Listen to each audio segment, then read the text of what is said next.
Cette vidéo est la première d'une série qui exposera les faits du mieux possible. Elles expliqueront pourquoi il est normal de douter du nouvel organisateur du jeu. La première vidéo concerne le trisaïeul de l'illustrateur.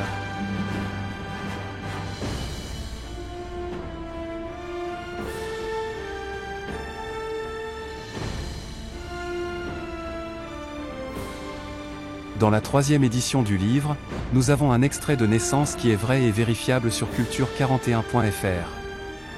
Aucune mention de l'emploi de la mère dans ce document et la date de naissance de l'enfant est le 6 juillet 1872. 9 mois avant cette date, le comte de Chambord était en Autriche, à Frosdorf, à des milliers de kilomètres.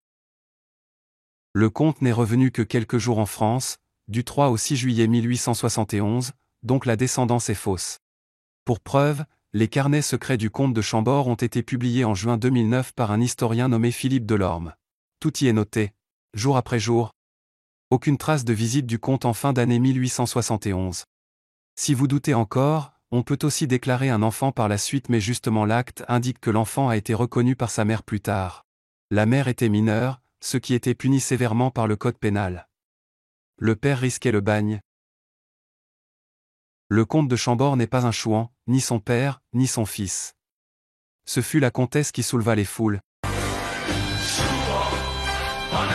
Le maire de Sougé se nomme Gaudissart, comme la mère. Et tous les actes proches de cette date sont signés de sa main sauf celui-ci. En résumé, pas de descendance royale. De plus, Henri V a refusé d'être roi. Se prétendre héritier d'un roi n'est pas gênant en soi.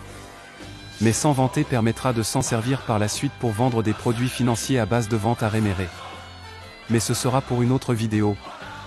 En attendant, le dossier complet est téléchargeable sur le site contrôle25.wordpress.com. Merci.